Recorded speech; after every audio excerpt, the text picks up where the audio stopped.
Good afternoon, all. Oh, yeah, don't worry. We can wait. No, that's not, listen, it's totally good. It'll give me a minute. This was done during the budget, but did you have discussion about it during the committee?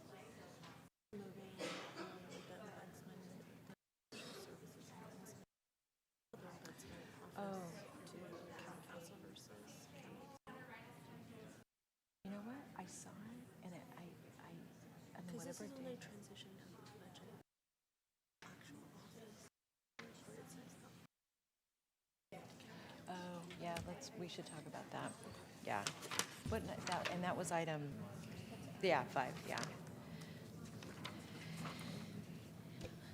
All right. Good afternoon, everyone, and welcome to the Children, Seniors, and Families Committee meeting for June 22nd. I'm going to call our meeting to order, and I'll ask for the roll to be called so we can begin our meeting, and then I'm going to ask everybody on the dais to introduce themselves, and then we're going to go to public comment. Okay. Start with the roll call. Vice Chairperson Arenas here. and Chairperson Chavez. Here. Thank you. You have a quorum. Thank you, and I'll turn to Greta. Greta Hansen, County Chief Operating Officer. Michaela Lewis, Assistant County Counsel. Daniel Little, Director of Social Service Agency. Don Simone, Deputy Director, Child Support Services. Nick Burchard, Chief Probation Officer. Sarah Duffy, Chief Children's Officer, Office of Children and Families Policy. Great. Thank you. She always has to say that slowly so I remember the name. All right. Let me just say, when we founded the office, I gave it a different name, and so I always stick with the thing I initially thought of, and then, so I apologize. Eventually I will learn it. I might be out of office by then, but we'll get there. All right. So first we're going to begin with public comment. This is an opportunity to speak to an item that's within the purview of the committee, but not necessarily on our agenda. Do we have any public comment? So we currently do not have any requests to speak, whether in person or on the Zoom. Thank you so much. We're going to close the public comment section, and we're going to move on to approval of the consent calendar and changes to the committee agenda.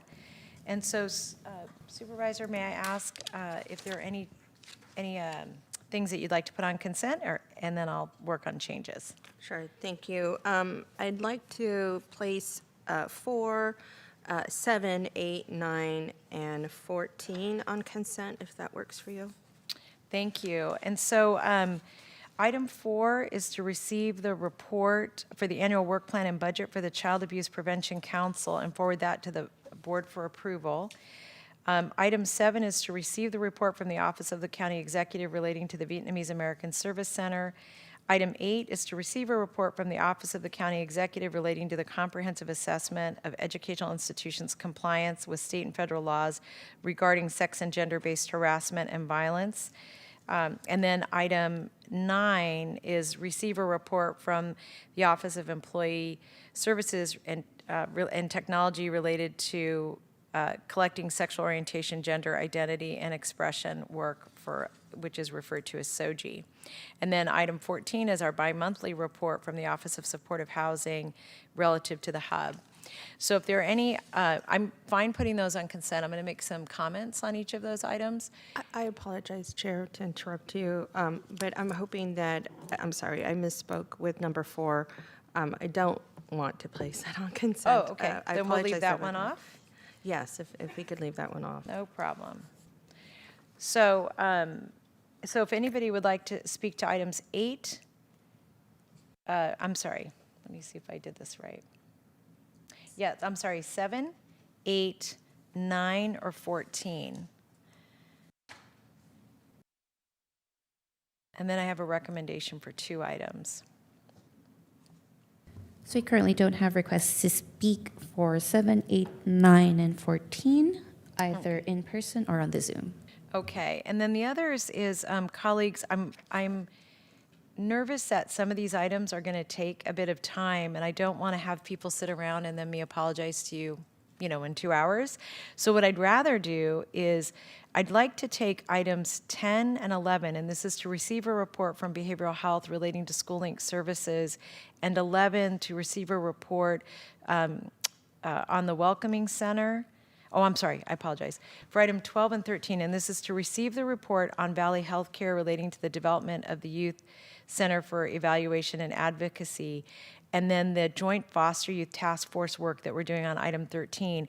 I'd like to put those as first and second on our next agenda.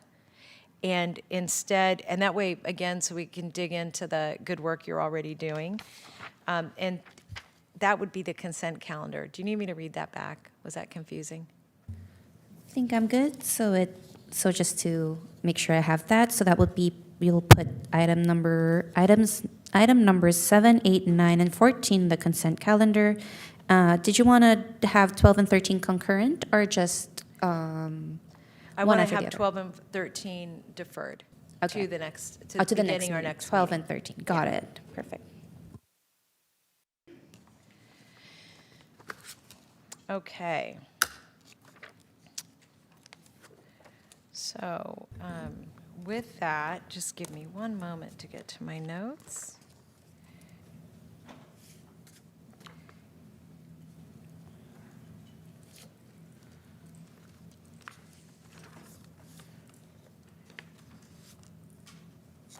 All right, so yes, I will make just a few comments on these items. On item 8, I wanted to just acknowledge and say to the staff that I recognize this is our Title IX update. I want to just say how much I appreciate the update, and that I wanted to make sure that we're doing robust community outreach and communication, Casey, so that the community feels comfortable with where we are in our process, and also to say happy birthday to you. Happy And- birthday. And so that if what I would like to request is that the staff be able to give us at least an off agenda prior to our next meeting of how the outreach is actually going to occur for the process. I haven't seen that yet, and it's a bit of a concern to me. So if we can get that before the next meeting, that would be ideal. And then item 9 is on the SOGI work. And the only thing I wanted to make sure that I think is going to be really important to the board is that the PeopleSoft, I see the PeopleSoft update is going to happen on October on the 23rd. And I wanted to say to John and your team, thank you very, very much. I would recommend that this particular report be forwarded to the entire board just separately as an off agenda, because you've gotten so many queries about it. But I think this is really good that we're moving in the right direction. So thank you to the staff working on that. And then item 14, so this is the hub. And let me just say that I really appreciate the staff's report, an update on the hub. I do want to request that we do, I know the community outreach has been going great. Where's the staff working on this? Oh, good. So I know the community outreach is going really good. I do want to just say, I am very interested in making sure that we're really continuing to talk to the foster youth, because whenever we don't talk to them, when you don't talk to them, they talk to me, and I would like, so I just want to make sure we're really including them. The other thing is that I want to make sure that if there is any change in the timeline, that is noted in off agenda as soon as we know that's happening. Because this is one of those projects, honestly, I have to say I'm so sad that I won't be here to see it open. And so what you don't want me out there in the middle of the night is starting construction myself. So I would just suggest be clear when we see that timeline moving, so that I'm not horrifying any of you in the middle of the night, okay? All right, so those are my only comments on and just to thank everybody for your reports, because that makes it easy for us to take them a little out of order. So with those thoughts and directions, may I get a motion? Absolutely, motion to approve. Great. And our clerk has everything she needs to know what's in what category? Yes. Okay, great. And we don't have any public speakers on this item. Let me just double check. Currently, still do not have any requests to speak for items on the consent calendar. Excellent, thank you. Again, we'll close the public hearing and we'll take a vote. Any comments from the dais before I do that? No, okay. Vice Chairperson Arenas Yes. and Chairperson Chavez. Yes. Thank you. That passes unanimously. Thank you so much. Thank you all. All right, we're going to move to item 4, and this is to receive a report relating to the fiscal year 2023-2024 annual work plan and budget for the Child Abuse Prevention Council. Do we have staff here to present on this item?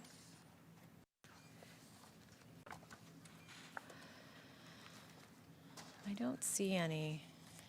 So why don't you go ahead, if you have an inquiry on this, and then we can just see who we can get to respond.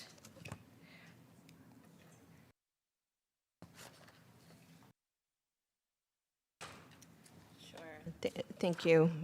First of all, I just want to thank the committee for the work that they're doing, or the council for the work that they're doing. I know that this is pretty standard in terms of work plan in the budget.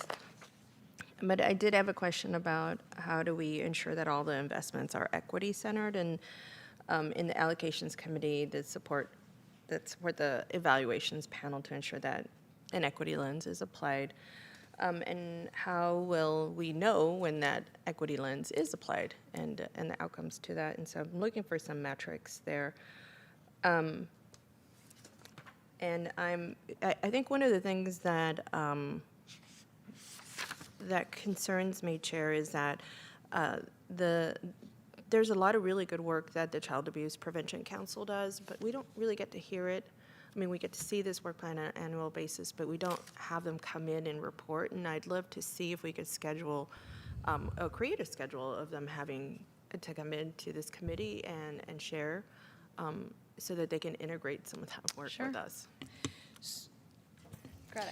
I was going to just seek confirmation from Dan Little, but I believe James Gibbon Shapiro will be the incoming chair of the Child Abuse Prevention Council. Is that right? That's my understanding. And so we would be happy to reach out to James to ask that we schedule a presentation from the Child Abuse Prevention Council to actually present on some of their work.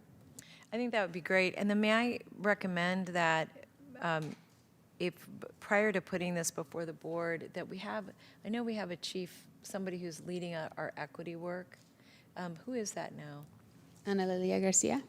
Why don't we ask Ana Lilia to give some feedback to this, concurrent to this coming to the board, and that way we don't slow their work down, but at the same time, we know that she's assigned to taking a look at this with the chair about the equity lens opportunities here. That sounds great. Okay.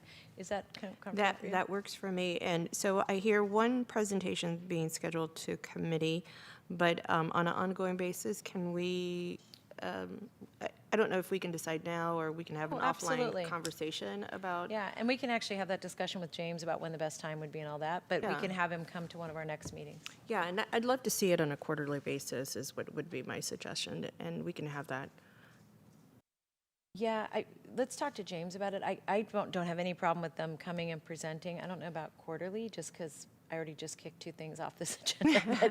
But let's talk to James when he comes. And frankly, the other thing is, what we could do is connect it to the work plan, so that if there are particular outcomes we want to see, that they're coming back when we know those are being met. That level of integration, I think, would be really important. Because I hear what you're saying. That makes a ton of sense. Yeah. All right, so we're going to move to ask our chair to come and present, to have Ana Lilia work with the president or the chair of the council to ensure a strategy relative to their assessments for The equity lens. an equity lens. I'm thinking specifically as it relates to the work that they're doing when they're voting on particular investments that they're making. And then third, that we ask James to consider whether it's quarterly or what would be the most appropriate timing for reporting, although we'd like him to come in sooner rather than later, and my office will work with them to schedule that. Perfect. All right, Thank thank you. you. So we have a motion. So moved. And a second. And any feedback or discussion from colleagues up here? Seeing none, do we have any public speakers? There are currently no requests to speak, whether in person or on the Zoom. Okay, we're going to close the public hearing and we'll take a vote. Okay. Vice Chairperson Arenas? Yes. And Chairperson Chavez? Yes. Thank you. That passes unanimously. Thank you. We're going to move to item 5, and this is to receive a report from Mediation and Ombudsman Services, Office of the County Executive, relative to Juvenile Welfare Office and Ombudsman work. And would you like a presentation, or do you want to go to questions?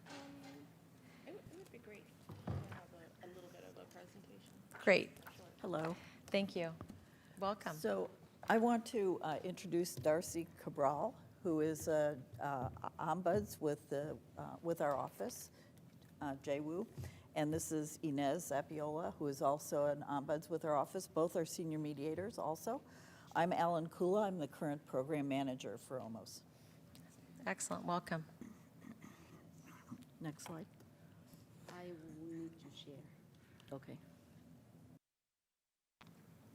And I'm not sure your mic is on, so maybe while she's sharing her screen, if we can just make sure her mic is on. Hers isn't on.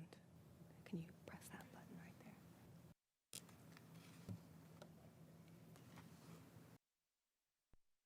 Next slide.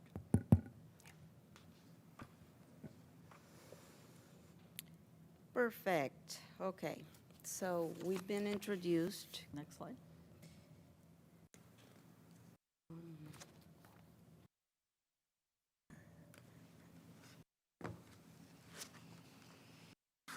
Okay. Our office, JWU, which is the abbreviation for Juvenile Welfare Office of the Ombuds, is governed by 4 pillars: independence, confidentiality, informality, and impartiality. In our office, our visitors who call us, these are the people that call us, we call them visitors, are provided with a safe place to explore their concerns and options in a very, very stressful environment, their very stressful environment. We also provide upward feedback to DFCS in general terms, and if there's specific consent by our visitors, we provide feedback also to DFCS. Okay, about our visitors, we had a total number of 126 visitors to our office in 2022. Visitors were primarily parents with 41%. The majority were mothers at 69%, 31% fathers. Relatives and resource parents were the second largest group, and young adults formerly in foster care were the lowest percentage of visitors to our office with 3%. The number of visitor cases decreased in 2022 compared to prior years. This may be related to changes in DFCS practices due to Families First legislation implementation, including changes related to supporting children within their home and family when possible, and reduced petition filings for removal in dependency court, and DFCS also increasing the inclusion and collaboration of the child circle of support in this process.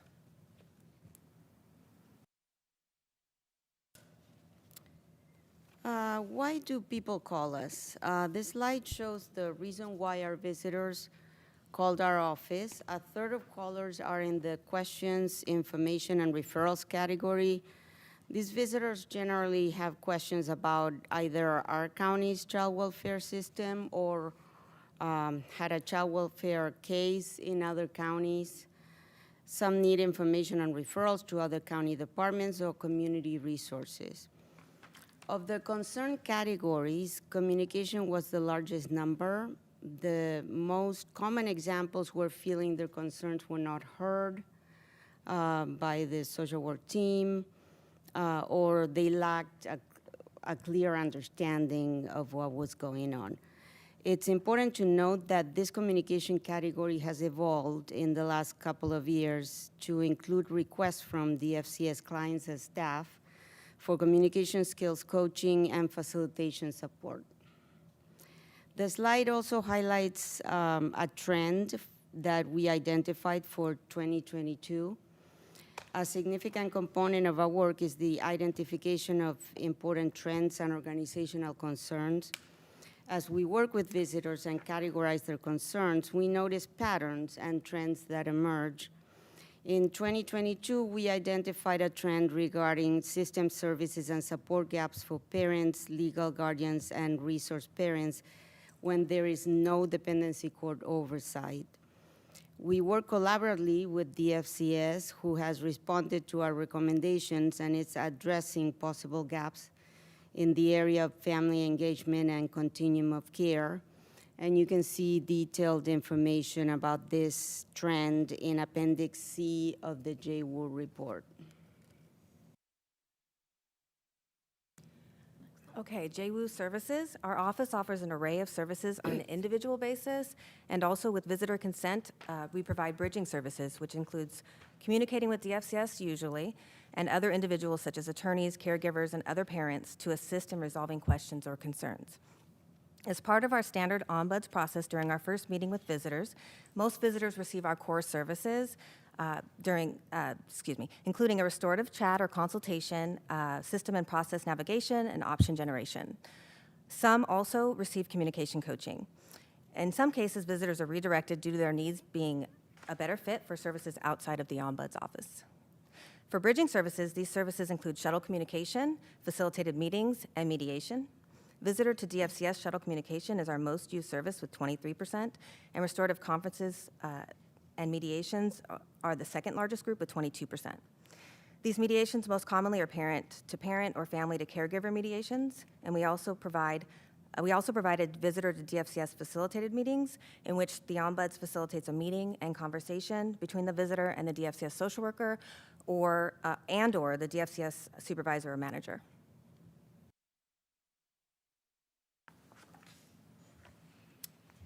As part of our restorative process, we help visitors identify their concerns and, most importantly, identify their emotional needs underneath those concerns, because doing so helps the visitor open up to identify their priorities, explore options, and next steps to find a resolution to their concerns. In this report, for the first time, we measured the visitors' emotional needs at the beginning and at the end of their work with us. And we did this in order to assess the effectiveness of our process. We found that after working with JWU, over 90% of our visitors felt an improvement in their understanding of and interaction with DFCS, including feeling more seen and heard. Additionally, after working with JWU, most visitors felt more empowered to take next steps to resolve their concerns.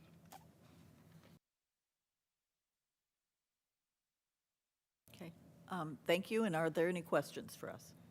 Thank you for the presentation, and I will turn to Supervisor Arenas. I do want to just acknowledge one thing that I really appreciate the trend looking ahead, and I would just encourage you not to be concerned about giving more analysis. I'm going to give you a little perspective on one observation that I've made, but I'll wait till after Supervisor Arenas' response.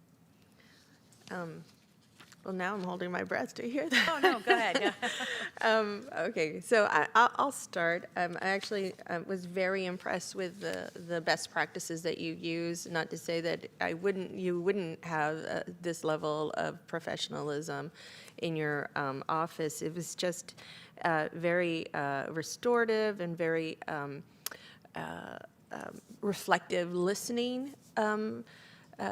And it fits very well into what you're doing, especially with the visitors that you were interacting with. And so I just thought that you shifted in the right direction in terms of making sure that you covered the emotional needs and that you surveyed before and after. That to me indicates that you have a very high level a skill set to interact with our visitors and to put them at ease, especially during such a difficult time. And then second, that this is the kind of office, or this is the kind of framework that we should use. And so one of my concerns, and I'll talk about this a little bit at the end, is that this office is moving to the Office of County Counsel, because the last time I checked, I don't know, but lawyers are not necessarily surveying emotional needs for the effectiveness of process. I'm sorry, I think it's about law or something like that. You know, Right. something like that. So I'm concerned about that, but we'll talk about it a little bit later. I just want to say that thank you for the work that you're doing, especially for the folks who've come your way. You've been able to manage some of the folks who just have had questions. That's the majority. We've seen that. You put folks in different categories so we can see who's coming in and walking in and asking questions and actually wanting some help. And then the examples were really effective. One of the things that I thought, and one of your recommendations was to, let me see, where is it? You asked for DFCS cases that are not filed in dependency court that have one parent, one teen, because you noticed that was a trend that had serious either mental health or dependency of some level of addiction, so that you can see a comparison whether the parents when the parents participated, when the parents didn't participate, right? Yeah. And so then the response from DFCS, and this is a question that I have, is we are doing some level of analysis, but the level of analysis that we have is for comparing cases between those that are in dependency court or dependents of the court, and those who are more a voluntary nature, which is what you were all dealing with. And so I think that's comparing apples to oranges and not comparing the two apples you had suggested in the recommendation. And so part of my motion will include to actually make this analysis truer to what the recommendation is and not the analysis that is in the pipeline for DFCS. And the question will be for Dan. One, when is that analysis actually taking place? And two, I'd like to have a recommendation and your thoughts about this recommendation that was provided by this office to compare apples to apples. Yeah, thank you, Supervisor. I can go back with my team and get a specific timeline and maybe provide that either an off agenda or to your office staff. I think that since I can only speak to since I've been with DFCS and with social services, I think we've had a really good working relationship and have really valued the partnership we have with them. And I think that there is value in the recommendations that they make, and I think that's something that we can go back and assess really to see how we're looking at both the impact of practice as well as I think how we can partner with JWU and their office around the kind of ongoing response to visitor concerns. But let me check with the DFCS staff, and I can come back with maybe an off agenda on timeline on the DFCS specific analysis. Yes, and I liken your office to like an auditor's office, if you will. Not because you're looking for things that are not working, because that's not where your frame of reference is, and that's not what you're meant to do. You're meant to listen to folks, see if you can mediate, resolve some conflict, acknowledge feelings, and then improve those interactions between those folks who might have some gray area there. But this report kind of lends itself to something like that. And I think it's when there's people who are actually dealing with the most difficult cases or the folks who are coming forward and saying this is not working, then we should take some of that analysis that they've provided and really run with it.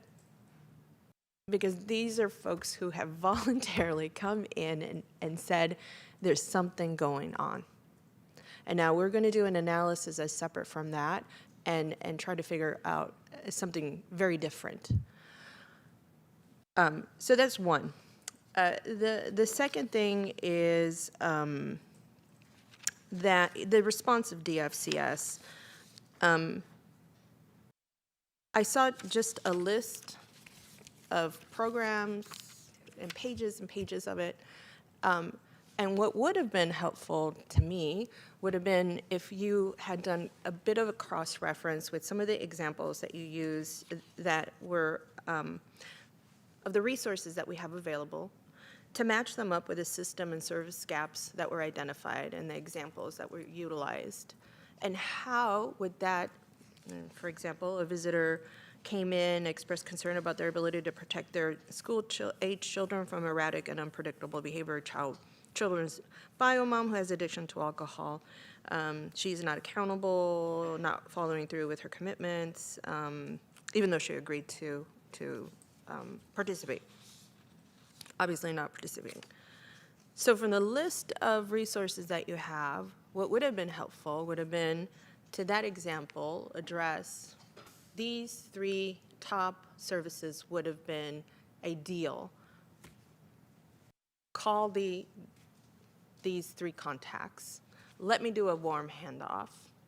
Let's figure out when the majority of the people who are coming in are saying this voluntary basis and the lack of structure from having a legal dependency case isn't working for them, I don't know that people are looking to get into a court system for that kind of structure. So if we untangle that, people are willing to, they're saying, get us into the legal system so that we can have the infrastructure and the support systems. That's how desperate they are. And so for me, what would have been helpful is for you to identify and make that cross-reference and say, these are the top 3 issues that we've seen in these top 3 examples that we received based on what the work that was done. This is how we would have handled it. This is how we can continue to address it from here on. And I've got to say, I'm disappointed in that we're not seeing that, only because these people are desperate, so desperate that they're saying, get me into the court system. Let's get a dependency case going. That's pretty desperate. So I'd love to hear what can we do from here on? How can we address what the top concerns and system and service gaps that were identified? What can we do from this point? Yeah, and I think that it's a good question, and if I can respond to a couple of the points. Yes. I'm not entirely sure, and I haven't been in some of the case-specific discussions, but I'm not entirely sure if the visitors are saying that they want to go into the dependency system, or there was a question about what other resources can be available to support. We can stop right there and ask, were within some of those concerns, were some of the visitors saying, because we're not in a legally, or the children are not legal dependents of the court, we lack the infrastructure. I want to get it right.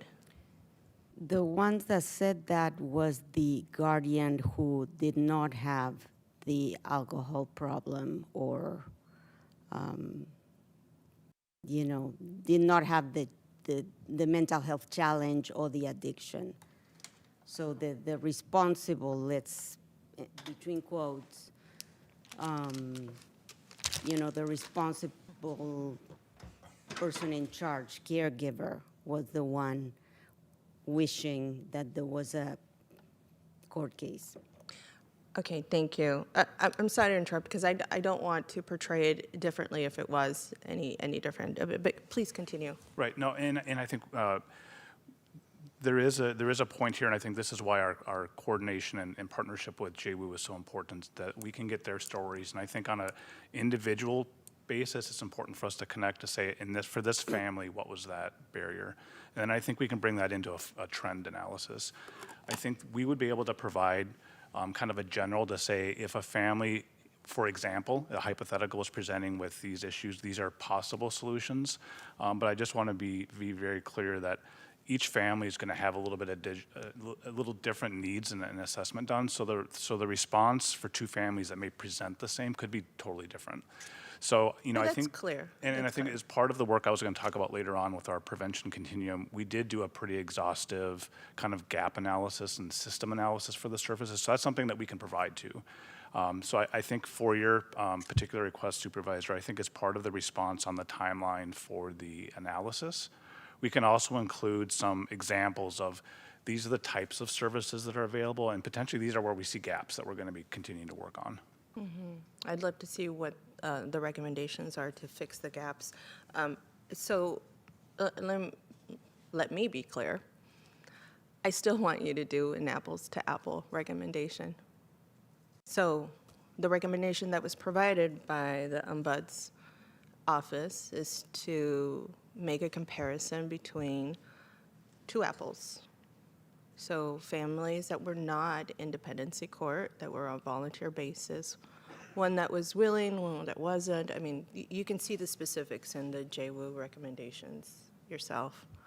And so I'm only been here 6 months myself, Dan.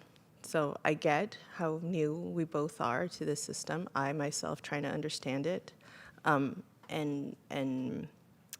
coming from a place of concern and love for our children and respect and love for our administration and the people who provide the services. This is but I also don't want to miss an opportunity for us to grow, for us to really learn from folks who are doing some of the work. And so I see this as an opportunity for us to just do that. May I jump in on that point? Please, go ahead. So I want to just make an observation, and I want to say I think that what Supervisor Arenas is suggesting is actually the next phase of what we actually should be doing with JWU. So let me just say, when I first got here, the JWU report was always on consent. And we, prior to you all, actually this new team, we pulled it off because I didn't understand why the recommendations, frankly, in my mind, were so soft at the time, and why there was not a requirement that there was a direct response to the recommendations that were being made. And what I was told at that time is that the role of the office really was to be a mediating tool for families, so there wasn't fear of retaliation, there wasn't fear of well, really it was retaliation, and frankly having a safe space to sort of say, blah, this is what's happening, what should my expectations be? I think that now we've moved far enough down a path that in fact we should be responding more robustly to the complaints that we're getting, because you all are doing a really fine job of digging in a little deeper, refining the problems a little more clearly. And I think that gives the department an opportunity to be much more responsive. Because the challenge with the document now, reading this, is that the last column is really a defense or an explanation of the work versus a response to problems that we're seeing in the system. And I think that aligns with what you're saying also. Absolutely. So I think we've moved past the phase of fear and soft and fuzzy, and that we really should be in the phase of let's be as concrete as we can, because I think helping people feel heard is really fully expressed when we have agreement about the problem and we actually change the direction. So I think that's the next phase. So I want to just reiterate, I think what Supervisor Arenas is asking for, in my mind, was where we should have been really 9 years ago, but I was really supporting the change happening over a period of time. There's just one other issue that I want to raise in relationship to this, and that is that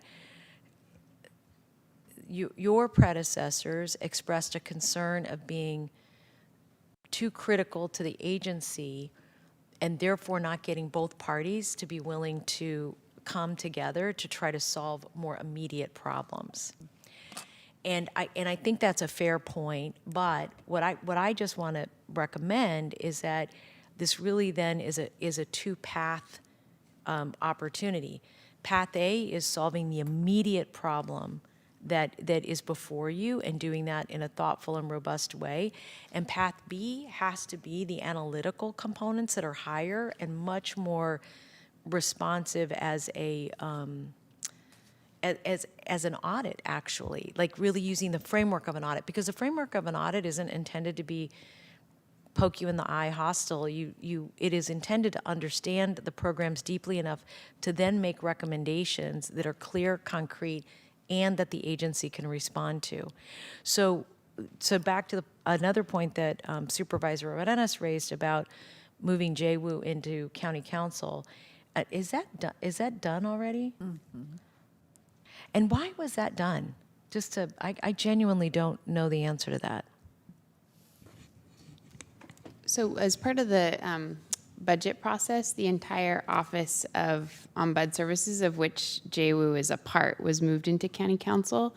And one, there's a bunch of functions there that are pretty different than the JWU specific function, many of which have overlaps with EOD. So it's becoming part of EOD. So to that point of having a connected to the under the EOD umbrella as a place where a lot of complaints come in about different issues where folks need a confidential reporting place external to the department to which they pertain, go into that bucket. There's a bunch of other issues, but it's a move that has just been made through the budget process. There's a lot of analysis and structuring. To be honest with you, I felt kind of tricked because I saw it as a budget item, and I was surprised that we didn't have a discussion about it here. And so I'm actually going to ask that we agendize the approach we're taking on all those offices to the full board, because there's such a lot of interest from the board on each and every one of these offices. And do you mean all of the offices in OMOS? Yeah, Okay. if what you're saying is that we're doing this because there's some alignment, I think that should really be explained with the board. When I saw that budget line, I thought, oh, I wonder if it's just a little extra money that got moved over. And to be honest with you, I don't know if that allows us to do what we just talked about or if it impedes it. And that would be a concern of mine. Yeah, happy to bring back something on that and work with County Council on that. Yeah, and it really, like I said, it really should be. It should be a full board discussion about the approach that the county council is trying to take on that. Because I was really, I mean, like I said, it caught my attention, and then I thought, oh, that maybe that's just a rollover, something. I didn't realize it was y'all were moved already. How long have you been in county council? I think it takes effect July 1st, but I think it was That's approved awesome. on the 15th. So. Yeah, my bad. Yeah, so that just says you got to read every budget page. So anyway, so I just want to reinforce that let's have this come to the board, and I think as part of that, maybe answer the full question about how information gets presented as part of this annual assessment, and then how staff actually is going to be responding to it. Because my expectation is that it looks more like an audit now going forward, and that if the other part has got to be confidential, that you decouple those a little bit better so that we don't impede your ability to work with the department. I know that's always been a fear, but at some level, we're moving so slowly that that fear should have been alleviated by now, I guess is my point, based on the good work you're already doing. Does that make sense? It does, and I think it will be absolutely happy to bring back the discussion to the full board on the different components of almost, because I think there's much more natural alignment. One thing I would just say now, though, is I know the intention was for there to be a significant assessment about where we do have overlapping functions, related opportunities for more effective structuring, but then also some discussion about, are there components of this move that we need to think about differently? There's been some needs related to almost over the years that I think Michaela might even be able to speak to better around making sure that, for example, for certain work that JWU does, that there's the level of record access and ability to know information about dependency cases. That's sometimes been a challenge, while maintaining the separateness, which is also part of the reason people will come forward and discuss. And I think we can also speak to the question around the important kind of auditing function. I think one of the things I was looking to see if we could figure it out too. I really appreciated a lot of the graphics and charts, and also appreciate the compliments to staff for a lot of the wonderful work that's reflected in here, but also wondered where we see the percents, what were some of the actual underlying numbers, because I do think some of the challenge for DFCS is making sure that we have sort of a representative reflection of cases. And I wasn't sure how big some of the numbers were in some of these categories. If 20% was one family versus 30 families is a really different thing. So I think some of what hopefully DFCS and JWU can come back with, and also we can talk about in terms of an audit, would be making sure that we can have the volume needed to do the kind of assessment you would do for an audit too, even if JWU isn't getting that many cases coming forward to them. Well, but I would also just add that, given all the different places we do receive complaints, they don't all come to you that are around this topic. They come all over the place. They come to our office. They go through the whistleblower program. They go all over the place. So That's right. And there's an internal to DFCS complaint mechanism. There's a bunch. Yeah.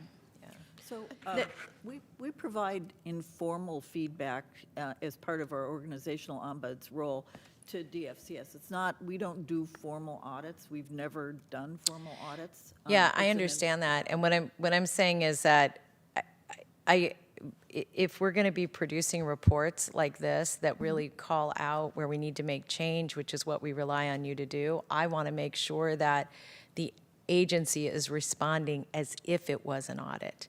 So that we're taking, because what we need to be able to say to the public is, we heard you, and here's and based on our research, we heard you, you've identified a problem. And we've done that, we didn't put the foster youth task force stuff is going to come back to us, but that's what we did there, which is we got a bunch of complaints, we looked at which of them were the complaints we could quantify, and then we responded accordingly. And we've made a number of changes over the years doing that, but we have not had that kind of focus on the facts that you're bringing forward, and I think that's actually very important. I want to let Michaela, and then I'll come right back to you, Supervisor. Yeah, I just wanted to mention the confidentiality around child welfare that makes some of this very tricky, and I think that the second part of the discussion will be really helpful to have the board's input.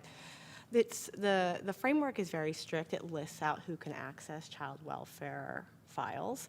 And I think that there's been really great kind of feedback from clients, but that's an important piece that should kind of inform the board's discussion as well, of thinking about when someone's doing an audit, can they get the information that they need to do it? No, that's right. And I could go down the path on that too, because people call us all the time. And they give us, we have to ask them not to, but they give us a lot of information. And then I will say that anyway, I don't want to take away from Supervisor Arenas. I see you're leaning in. Do you want to go ahead and say one more thing, and then I'll go back to you, I just want to say Sylvia? we don't access confidential records either. So, we are, part of our role is we take what people tell us as that's their truth. And we don't look any farther into it. We just talk to them and help them, with their process and see how we might be able to help them move forward. So we're not accessing any confidential records. We're not asking for confidential information. Right, and yes, I understand that.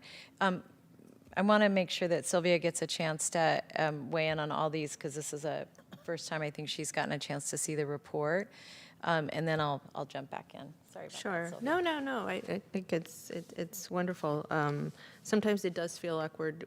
We all take turns, but conversations happen like this, right? People just jump in and we add value with our comments. So one of the things that was identified, I just want to point out, is that the total number of cases or visitors was 126. So that was identified. I know there's a lot of percentages in the presentation, but that is the total number. I know I don't know what percentage it represents of overall the children in the system. And I think the point being is that what I said earlier was that I liken this office to an auditor's office. I'm not saying that I want to convert it to. I'm saying that we need to use some of the information and some of the really good work that you're doing in order to informally inform our systems, right? To address some of these system gaps. We have to, sometimes our own surveys are not going to work, or the way that we get some information is just not going to be most helpful. And I think this builds to an overall picture. I'm not saying that this is the picture. I'm saying that this is part of the picture. And the folks who actually take the time to come to a neutral party are, I think, speak for themselves when they're obviously in a place of help, that they actually really need somebody to help, and two, that their cases are pretty unique or extreme or severe. There's some level of characteristic that is probably an outlier. And so I'm not going to try to determine any more from what you've already given me, but listen, I'm taking you at your face value with the work that you're doing. And so just hoping that we can add that to the work that we're trying to figure out in terms of the analysis that DFCS is doing separate from this, to look at system gaps. The last thing I was going to say, and we'll talk about this in as a board, but I also saw that the office outlined another purpose, and I can't find it in the report now. But you also said that part of the service is also to avoid any maybe legal issues in the future. And so I wanted to hear what that meant, if I read it correctly. So, yeah, if you want to, Darcy, I can do it, though. Go ahead. Okay.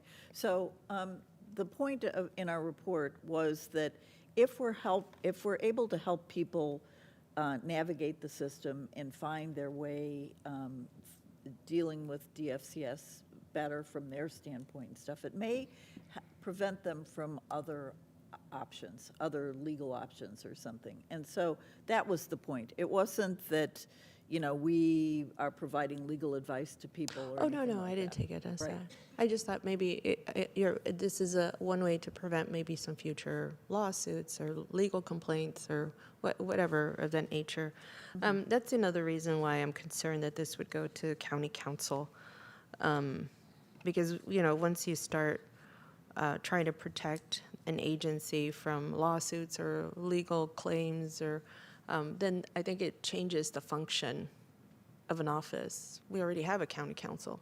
We don't need another county council in an ombudsman office. We need the JWU to do the work that they're doing so that clients can have a place to go, a neutral place to go. So anyways, thank you so much for the report. I do, did you second my motion? Did you have a motion? Did I have a motion? You know what? My motion was just emotional. Yes, you do have a motion. Oh, I do have. You do, on the floor. You're a great listener, Camille. All right, so I do have a motion going. And then I'll add, because I think I might have mentioned my concern about this office going to the county council's office, and this being seen and heard and taken on through legal eyes. And so I don't know that we can undo that in the moment, but I know that the board can at any point change direction. So hopefully we can take that conversation to the greater board as well. Thank you. Great, so we have a motion and a second, and one of those discussions will come to the full board just about the overall movement. The second is a request that JWU works more closely with the department to make sure that recommendations can actually be addressed concretely with what we're going to be doing next in future reports. And then I just had one or two other issues I wanted to raise. One was that, I thought your point was very interesting about the drop in the number of people coming to see you because of changes that are now happening in terms of how families are connected. And one area that I've had an increase in complaints, I've had two. One is that my office often gets feedback where either the guardians or the parents are trying to figure out how to get their voices heard, and we send those straight over to the department as quickly as we can.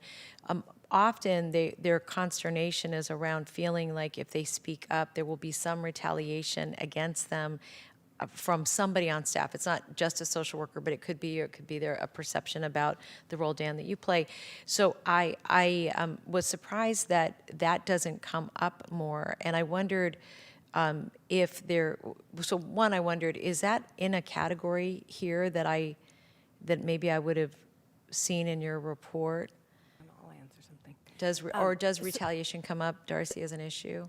I'm going to say that it's a very common issue, just almost, I won't say every time, but when someone calls us, it's very common immediately when we talk about options, and one of those being conversing with the department, that a lot of people will express concern about retaliation.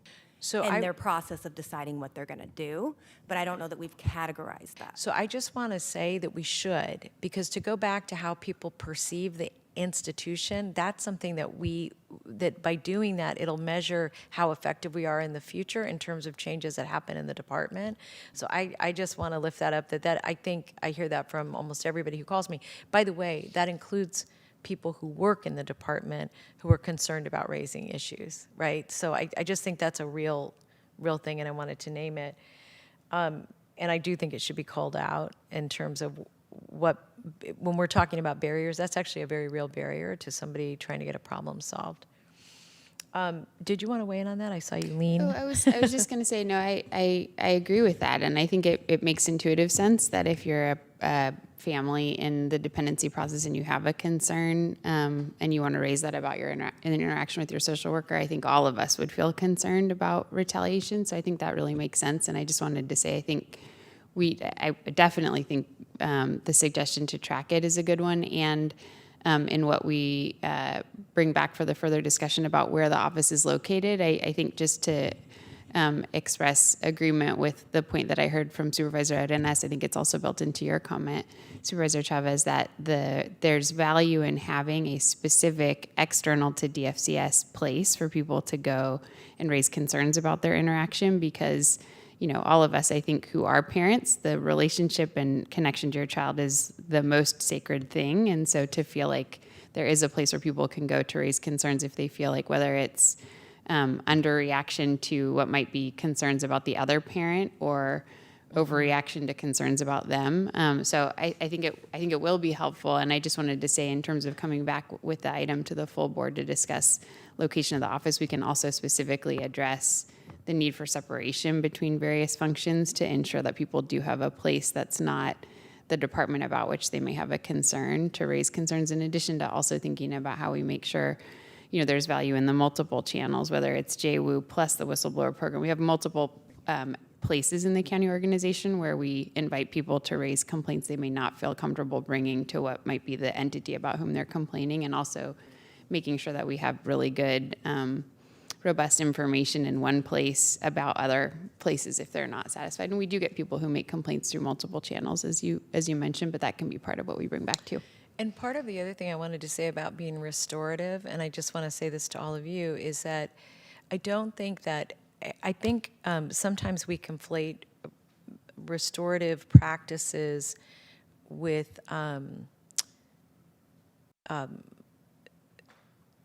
not upsetting or offending people. And I see you were all like, well, that's not our problem. I love that. And I think of restorative practice as being something very real and meaningful, which is that because restorative practice is about changing conduct, right? And creating a safe space to do that. So I don't want to limit your ability to do that. And at the same time, the experiences that you're having and the mediation work that you're doing should absolutely translate into cultural changes in the organization. And that's really the balance. So I do want to just restate something that Sylvia said, and is that I'm not saying be an auditor. I'm saying that the accountability needs to be ratcheted way up, and I'm using that as a framework because that's one way we do it in the other part of the organization, which is to be very concrete about the changes that we want to see. So with that, let me just say to repeat back the motion, Camille. So we're moving receipt of the report with gratitude and to say thank you for the very good work you're doing, that we're asking for the discussion of this department, this agency being embedded in county council for more clarity about why that is, what the benefits, pros and cons are, and having that come to a discussion of the full board. So that would be one body of work. The second is that we're asking that all future reports have concrete responses from the department about the recommendations made. And third, that we're calling out issues of concern relative to retaliation or other issues that may be softer, but that are clear barriers to services being able, or issues being able to be resolved. Did I forget anything? Yeah, so whatever Camille captured earlier, I'd love for that to be included if it's different from what you said. And I think one of the areas is the recommendation in that analysis, the apples to apples, and then taking. And then will you say one more thing about apples to apples, meaning? So there's a recommendation in that Jay Wu made about making a bit of an analysis, like a comparison, and it's outlined in there to compare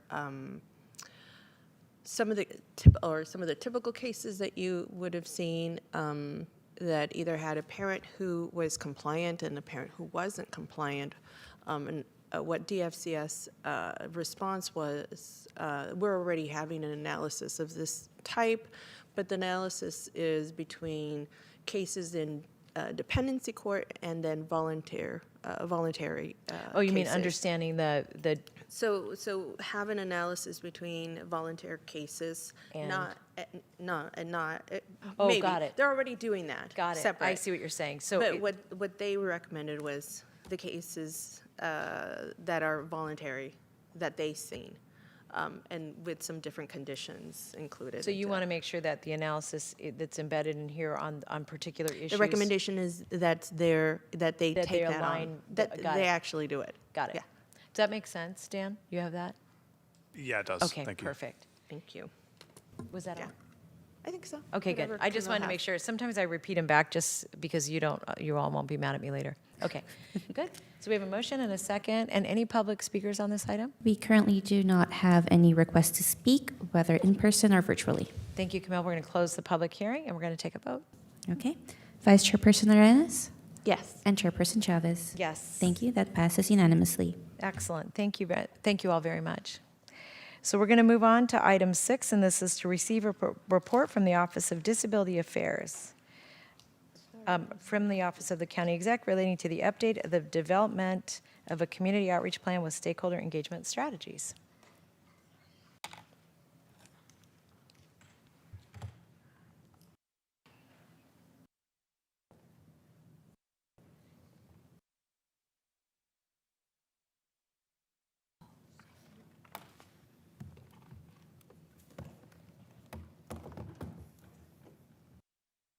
Can you even see Rocio because she's so tiny?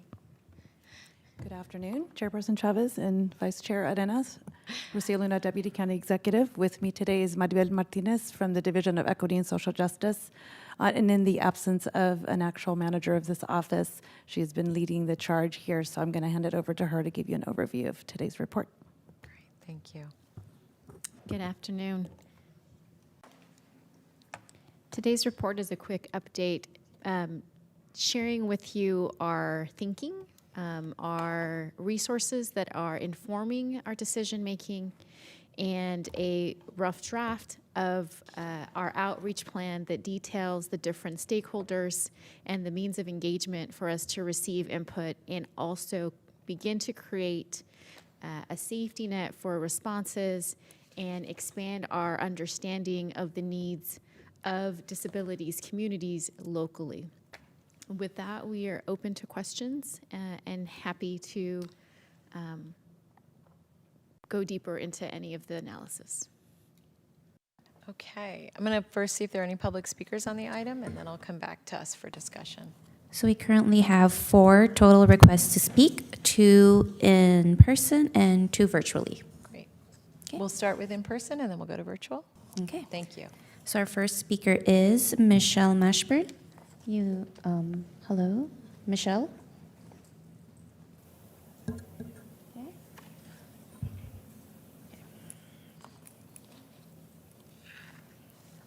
And shall we give them 2 minutes to speak? Madam Chair? Yes, please, thank you. Thank you. Welcome. Thank you. Do I have to press anything? Okay. Can you try? Test. Yeah, perfect. Yeah. Alrighty. Hi, everybody. My name is Michelle Mashburn. I'm a resident of Santa Clara County. I've been very active in the formation of this office with the Disability Inclusion and Equity Pledge, as well as working with a provisional appointment for a period of time. I really don't have anything totally prepared because I sent a massive letter in that kind of stated a lot of this. I do want to acknowledge that the Division of Equity and Social Justice is very important. And it's very important that they are both supported in the work that they are doing, as well as continuing this work to get rid of the ableism that is structurally and institutionally embedded in Santa Clara County. I'm not a superhero, and I will say that up front, but I want to use an analogy that is, this county was my kryptonite, and it rendered me ineffective and pretty much impacted me drastically. Because of the accessibility barriers, because I didn't have free and equal access to a restroom. I did not have free and equal access to the office space, even after accommodation requests were put forward. This is not the way any employee of this county should be, but I know there are many, many walking wounded in this county, from the people that are at my level, the people that are at a lower level, including the people in the upper management, that are harmed daily by the policies and procedures without even realizing and understanding how you are harmed. Ableism is everywhere and it's nowhere. And I'm grateful for this office, but there still is a lot of work to be done. And I'm not sure that there's adequate funding to get that work even started and up off the ground. And that's a concern that I have. And I also know the hearts are there and the minds are there, but we still need more disabled people in the room. And it's time to make some of these changes because it's more than 33 years after, it's almost the 33-year mark of the ADA and the prior legislation that went in. And with that, thank you. Thank you, Michelle. And our next speaker is Joanna Kent. Joanna Kent, kindly approach the dais. Thank you.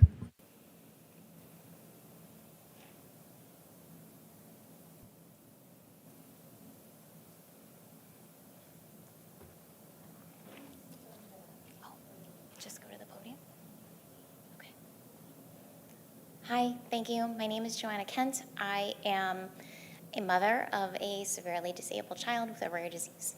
I'm here today because I'm disappointed. I'm disappointed that the county had so many people speak up and ask for something, and we felt hesitant that this was going to happen, and there's something really disappointing about being proven right. I am just one voice, but I represent so many that can't be here today because we're with our kids, we're at work, we're doing the things that we need to do to just survive. And that's why we need this office, because they were at meetings that I was at, and they were like, yes, we're gonna do this, we're gonna build this relationship. And then it just went silent. And nobody said anything. Everybody said something when it was starting, but nobody said anything when this happened. You had two amazing people in that office, and you weren't able to keep them there, and that concerns me, because what's gonna happen to the next person? I am an able-bodied person who has no disabilities, and I see the world completely different because of my son, but I cannot make the change that this county needs. I cannot make the change because I cannot see the world the way that someone else can. That's really important, and I am terrified that someone is going to be hired that's an amazing person who has a big heart that just can't see the real change that needs to be done. So I'm asking to make sure that we don't let that happen. Thank you. Thank you. We currently have 4 requests to speak. Okay. All right, our first speaker is Catherine Hedges. We are unmuting you. Please accept the unmute. You have 2 minutes to speak, and the timer will begin when you start speaking. Good afternoon. My name is Catherine Hedges, and I am a person with a disability. I am autistic. I had really high hopes that this office would help solve the problems with ableism in the county.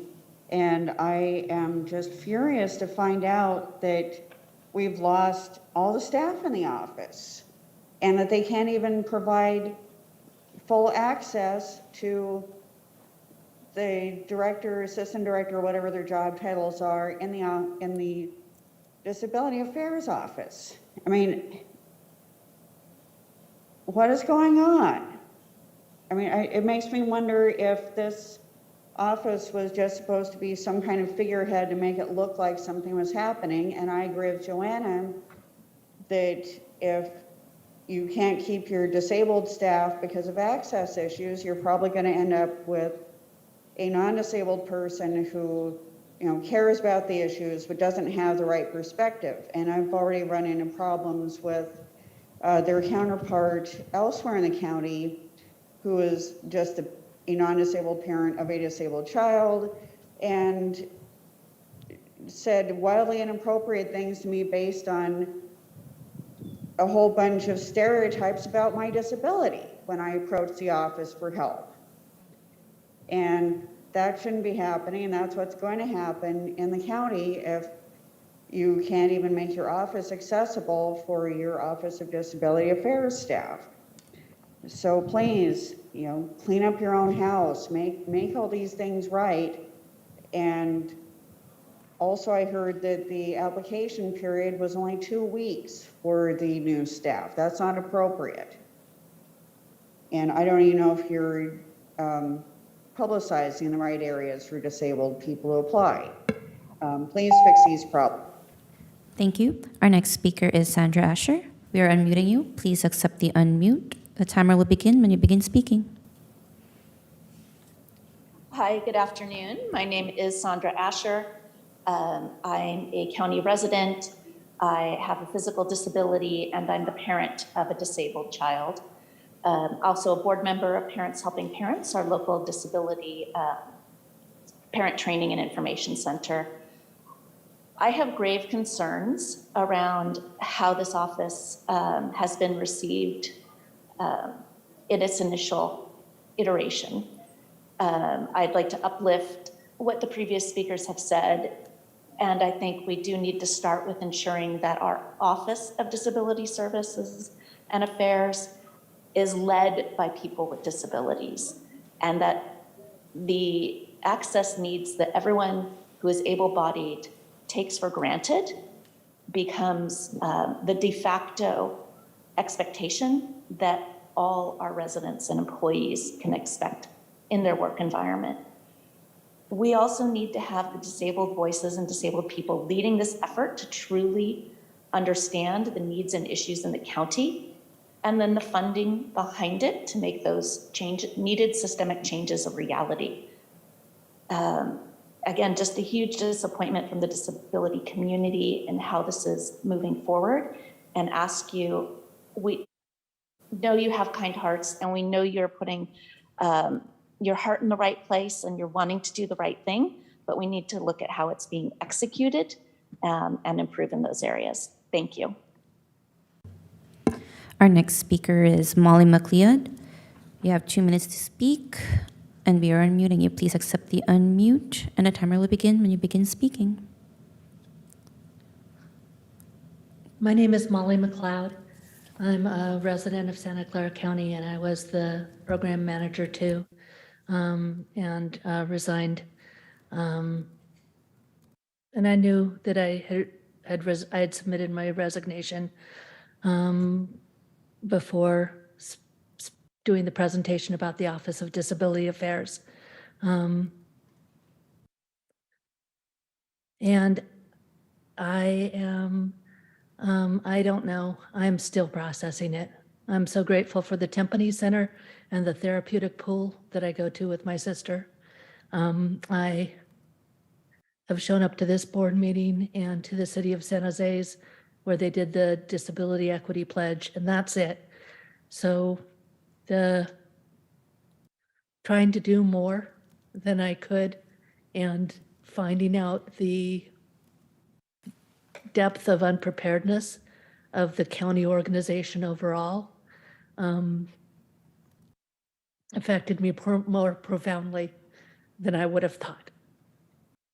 And, a moment that stands out for me is finding out about the Americans with Disabilities Act, and really that there hasn't been, except for in a few narrow areas of the county, work on that assessment of policies, programs. And my understanding is that a budget proposal is supposed to go forward, but it's so much more than that. The best thing y'all have done is the equity pledge, and that provides such a strong foundation. And people with disability do need to be involved, all people with disability, especially the most marginalized.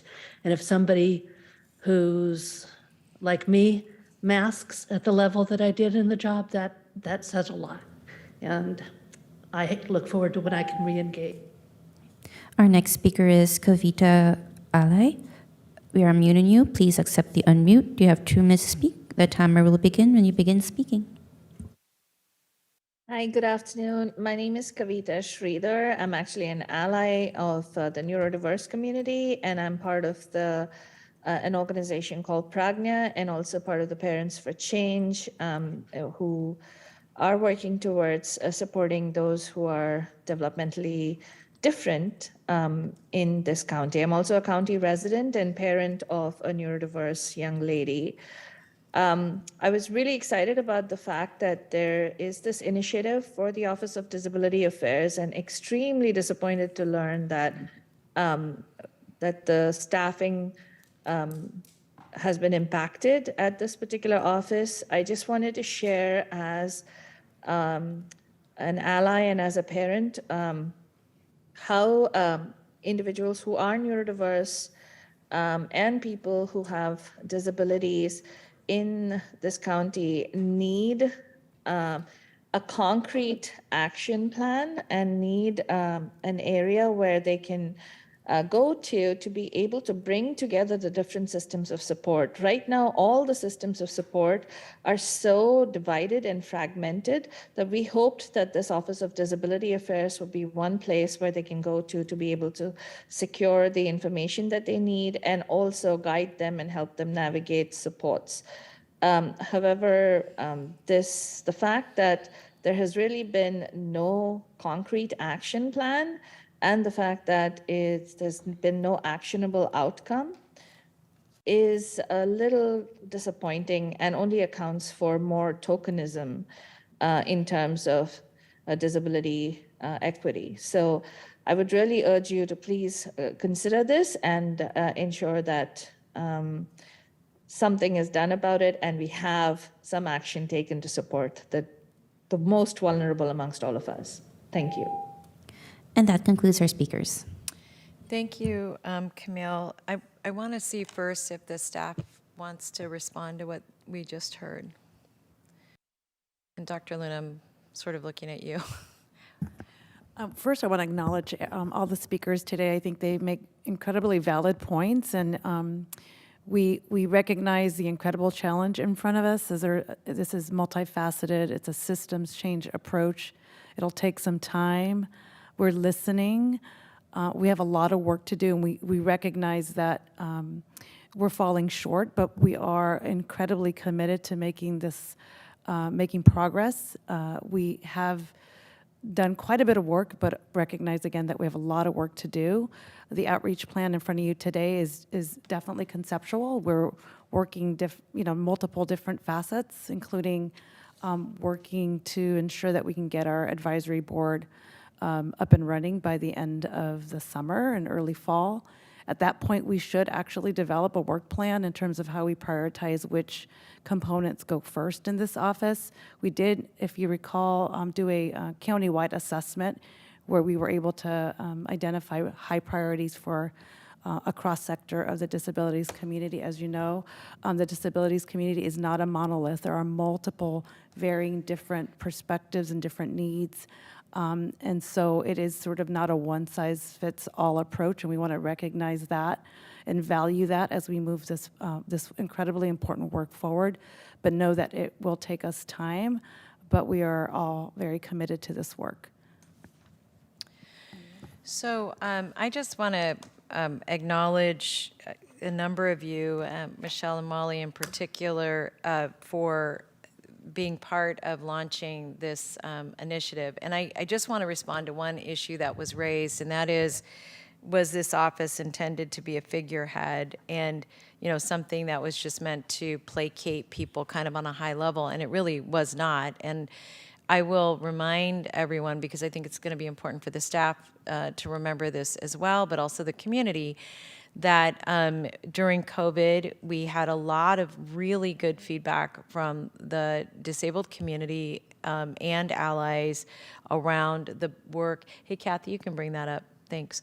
Around the work that we were doing with COVID and recognizing we were falling short relative to the community. And folks had no problem telling me that. And I thought it was, you know, I really wanted to not just hear it, but be able to react and respond to it. Because of that, one of the practices we've had is where we've seen high-need communities, we have really worked to make sure that we have a countywide response, and that countywide response is one that people would really recognize as real and meaningful. And so much so that we also have a practice that when we ask our colleagues to vote on something that we put, on a new idea, we put together a referral. That referral that we developed had 60 eyes minimum from the community review the referral before we brought it forward. And the community told me over and over again, nothing about us without us. And the community gave us feedback overall about making sure we had the right consultants, and we worked really hard to do that. Now, it is clear to me that we haven't hit the mark, and this is absolutely not where I thought we were going to be. And I have concerns both about what I've heard from the community and you know, and so what I want to recommend today is that I would like the opportunity to reconvene the community to have a bigger discussion about where we are with the office and the progress we are or aren't making, to better and more deeply understand where we've hit a roadblock so that in fact we can course correct. And the reason I would like to do that, along with Supervisor Arenas, is that I think it's really important that we have an opportunity to dive in and really see, hear, and feel what the community is seeing, hearing, and feeling. And then I'll come back. I can't bring it back to committee if I do that, because then we have a Brown Act. But nonetheless, we'll work this out so that we can bring back some course correction either to the committee or the full board, but we'll work with council to make sure we do that appropriately. So I want you to know that you're heard. I am very concerned, and I will tell you that this board, me and my colleagues, don't do a lot for show. Like, the intent is to make change in our community in a deep and meaningful way, and the division of social equity and justice. I always get your name wrong too. What is the division called? Okay. Yeah. Again, different name in my head. But anyway, that division is actually intended to grow meaningful ideas and push them through our organization in a deep and meaningful way, and push them through the community in a deep and meaningful way. And I don't want to fall short on that, especially with this particular office initiative and direction. So I want to again say thank you to everybody who sent letters and who called in today. And I know there are a number of people who've asked to meet with me, and I will make sure we do that collectively so that we can have a collective response. But I assure you, this is intended to, in a meaningful way, change the way that we behave and the way we act and all of those other things. So I don't think we need to take any action on this. It's receiving a report, so I'm going to ask that we don't do that, but I will just alert the staff that I'll be requesting this meeting, and then I'll meet with the staff as well. All right? All right, so we're going to close this item, and we'll move on to our next item. And again, thank you all for coming out, and I'm sorry that this isn't going the way that we all imagined it would, but we'll get there. Of that, I am sure. All right, we're going to move on from this item to item 10, and this is to receive a report from the Behavioral Health Services Department relating to the Schooling Services Initiative programs and projects. And we can welcome the staff.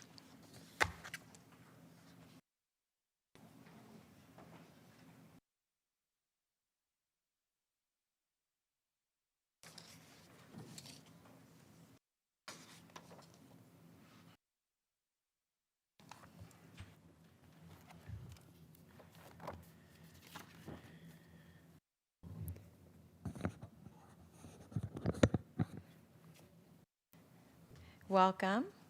And Thank so, you. oh, I apologize. Go ahead. I was just going to say good afternoon and thank you for having us here this afternoon. I'm Eric Riera. I'm the Deputy Director of Behavioral Health, and I oversee our service delivery system, and I'm going to let my colleagues introduce themselves. Good afternoon, Makati Robles, Senior Management Analyst. Good afternoon, Catherine Spears, Division Director over School-Based Behavioral Health Programs. And today we are here to share with you the Schooling Services Initiative report, primarily looking at Q3 and cumulative. And we'll have questions and available for any questions afterwards. Sorry. Next slide, please. So just to share with you some updates regarding schooling services and the initiative, also the programs, projects, and collaboratives that we have been working on. The Universal Health Screening Program, and that's with our contracted provider, Healthier Kids Foundation, has, as of Q3, has finished over 1,100 screenings, and that includes vision, hearing, as well as dental and mental health screenings. The numbers showed there are the number of students that have been screened with all 4 screenings. The Family Engagement Program in Q3 has executed 2 additional service agreements with Santa Clara Unified and Los Gatos Saratoga Joint. An additional update to this is that we just executed the service agreement with Cupertino Elementary School District. So those 3 new school districts will hire and onboard a schooling services coordinator, and we'll begin working with the schooling services family engagement program and coordinator starting in FY24. In Q3, 60 schooling services coordinators and like staff, that includes like wellness center staffs or case managers, have attended our resource training for schooling services. We have also seen an increase in attendees to family engagement activities and family engagement workshops. So we have been really working with the coordinators and identifying resources to promote activities that can really bring students and families onto school campuses. The Prevention and Early Intervention Program, the staff and the county contracted providers have been fully trained on PPP, Positive Parenting Program Level 2 and 3. Some county contracted providers have been scheduling the PPP Level 2 services and 3 services for the summer, and will provide those services in the community or on school campuses. We also have launched our mental health screening with the Prevention and Early Intervention county contracted providers. We piloted this first at Campbell Union School District, where 46 third graders were screened, and we identified needs with 9 families, and 1 student was looking for additional support. With that mental health screening at Campbell Union School District, all students out of 69 students, so 46 opted in, but 69 students total, received skills streaming curriculum in their 3rd grade classroom. And so there was ongoing monitoring of needs while they were doing skills streaming. We also had students admitted to PI services, receiving some short-term services, and that was 219 students as of Q3.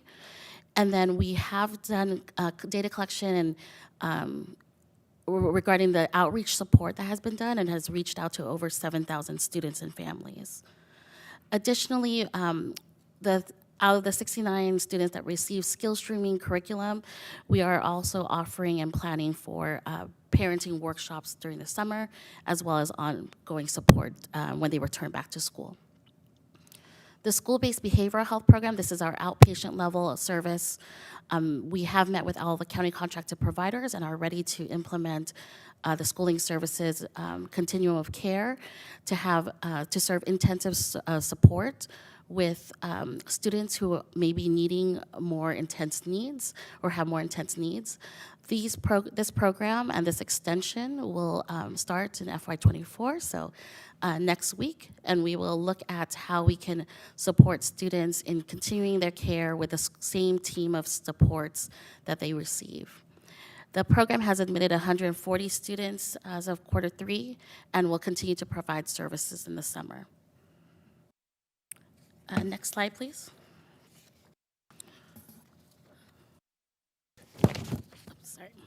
We have been working on expanding school-based behavioral health wellness centers in Santa Clara County based on 3 funding sources: the Mental Health Student Services Act, the Student Behavioral Health Incentive Program, and just recently our plans to expand wellness centers through the funding of the ARPA funds and MHSA funds. We have started working with, with the MHSSA wellness centers. Sunnyvale Middle School has just opened their wellness center, and that was a soft launch, and they'll continue to provide services and supports and re-engage the families upon the return of school from the summer break. For the Student Behavioral Health Incentive Wellness Centers, those wellness centers did a soft launch in June, and there will be grand openings in the fall, from what we hear, to have students and families re-engage with the wellness centers on those school campuses. The Wellness Center Grant Expansion Program, this is in partnership with the Valley Health Foundation, and we have we have been doing some pre-development activities which began in May. Just this morning, the Valley Health Foundation had sent out a letter to all Santa Clara County school districts requesting that they complete a letter of interest if they're interested in the grant program. Additional outreach will be done by Valley Health Foundation once we receive the letters of interest. While this is happening right now, we are also working on the application process and having a prepared timeline for the end of summer, early fall of putting out the application and providing any bidders conference as well. Next slide, please. So just looking ahead in our strategic planning for our expansion of schooling services, the PEI expansion will include universal supports and services that will include PPP level 2 and 3. We are looking at engaging with new school districts to provide these services, as well as offer these services in the existing PEI school districts. We will incorporate mental health screening through the PEI program and outreaching to school districts that have been interested in receiving screenings, as also interested in or services that were provided by Healthier Kids, which will PEI programs will provide these services moving forward. We again will expand the schooling services behavioral health program to include intensive supports. The schooling services expansion, we're continuing to outreach to 6 school districts. We just did meet with Evergreen Elementary School District earlier today and have next steps and plans for our partnership with Evergreen. We will onboard the schooling services coordinators, new ones and existing schooling services coordinators in early September, and we'll continue to build our learning community among the SLS coordinators, providing onboarding, training, and collaborative support.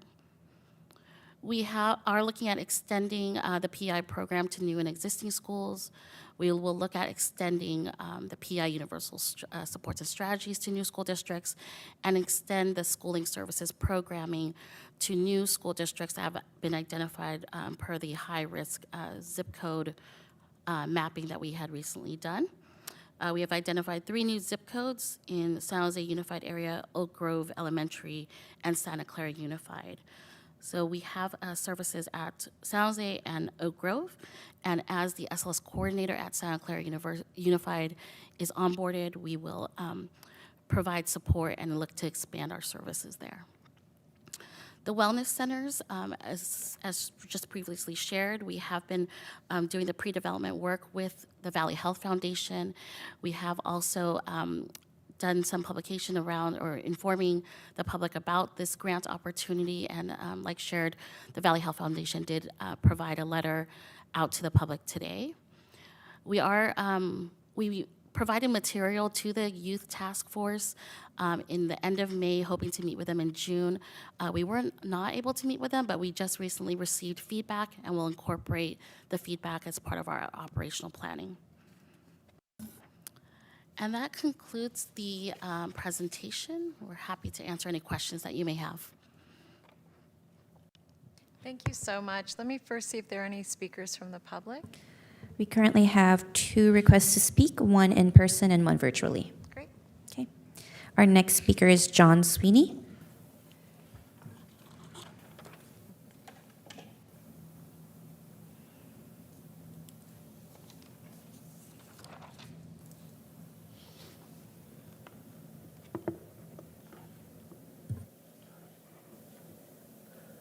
Dear Chairperson Chavez, County Supervisors and staff, on behalf of the County Superintendent of Schools, Dr. Marianne Dewan, I want to thank the county for its ongoing partnership in developing and expanding mental health supports for students on school campuses. The county has recently received over $5 million in the first installment of a national opioid settlement, and the Santa Clara County Office of Education is pleased that the board has approved the reinvestment of these funds into teens and young adults. As part of the overall strategy to address youth drug addiction and abuse, we would like to encourage the county to have the continued inclusion of upstream solutions, including in school-based wellness centers. Decades worth of research demonstrate that children are 21 times more likely to get mental health treatment when based at schools. Thank you. Thank you. Our next speaker is Sandra Asher. We are unmuting you. Please accept the unmute and do go ahead. Good afternoon. I wanted to thank the department for their work in this area and the Board of Supervisors for supporting this work. Given the recognized mental health crisis that we have in our county and quite frankly, just across the country, this work is extremely important, especially when you consider that 80% of all mental illness is present by the age of 14. As the parent of a child with significant mental illness who went through 3 different school-based therapists within a year and a half, the expansion of these services are definitely immediately needed and will be used to their fullest extent. And I just wanted to express my gratitude and thankfulness for your support of this work. Thank you. Our next speaker is Catherine Hedges. We are unmuting you. Please accept the unmute and do go ahead.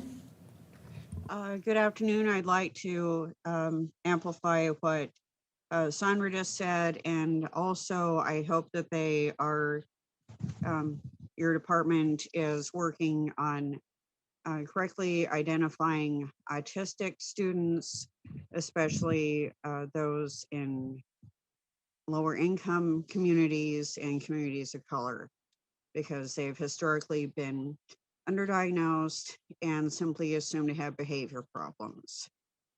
And that leads to their ending up in the school to prison pipeline. Thank you very much. Thank you, and that concludes our speakers.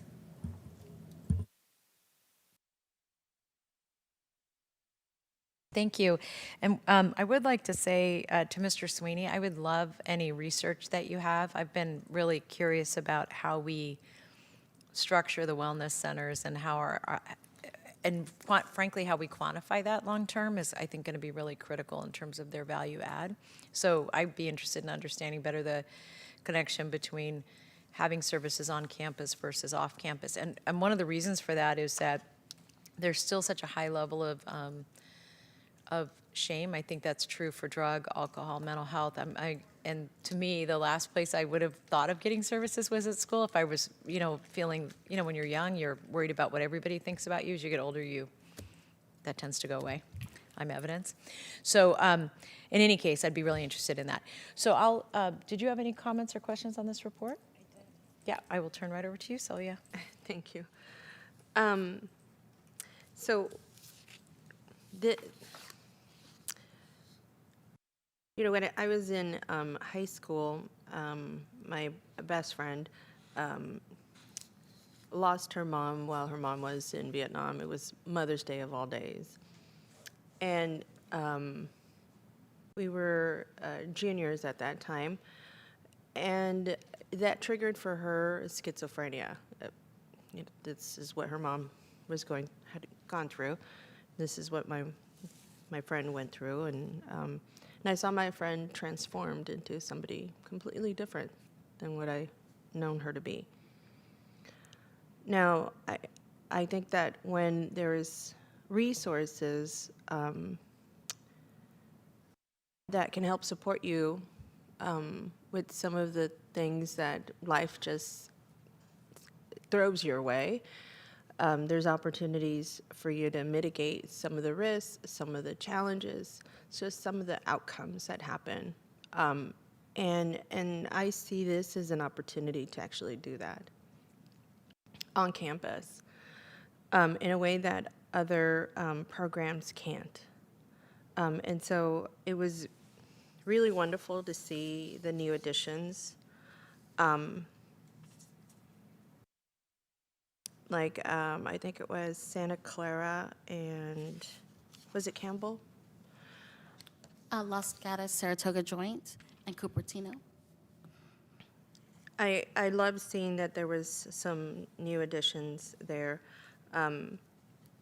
because mental health really, truly cuts all income levels, locations, crime, neighborhoods. The need for support is everywhere. And so that's always a really good sign that our schools are opening up, that they're receiving that message, and that hopefully some of the prevention or early intervention that we offer will make sense for some of our families, right, when they really need it. And we talked a couple of items ago about some of the families that are dealing with some extreme cases. And so I'm so glad that you're, all to say that I'm so glad you're here. And I wish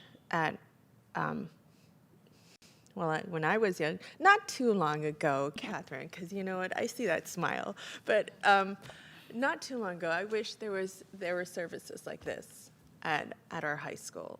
But there just really wasn't. You know, it was the counselor who doubled up as the PE teacher who was talking to you about some serious stuff. And they were doing the best. And I literally am talking about personal experience. And so this level of prevention and early intervention is so significant. And so I wonder what we've learned so far in terms of how to couch some of these conversations so that families can be open to them. Because I did read in the report that there was a decline of some families to have mental health screenings done on their children. And so and it depends if there isn't a curriculum connected to the classroom that talks about it, that sets it up for parents to digest it a little bit better, I can see why a mental health screening could really be a shock, right? And like, why are you going to label my child as such? So could you talk a little bit more about how that gets set up? Right. So we have with the PI program a family partner who can provide a presentation to parents along with our family specialist or clinician to really provide awareness around mental health and looking at what parents may be seeing at home with their child regarding some of the symptoms or behaviors that they're exhibiting that possibly might be something that, oh, I did see my son start isolating themselves and start bringing that awareness. So we want to have those psychoeducation or presentations prior to the screening and also with collaboration with the school district to inform the school district, to inform parents of how important this is, and really get their sponsorship as well. So really working collaboratively with the school district, providing that information and awareness to parents before the screening, giving opportunities for parents to ask questions around the screening and what this means. And again, it's not to label, to diagnose, it's really to start bringing just these bring awareness to mental health.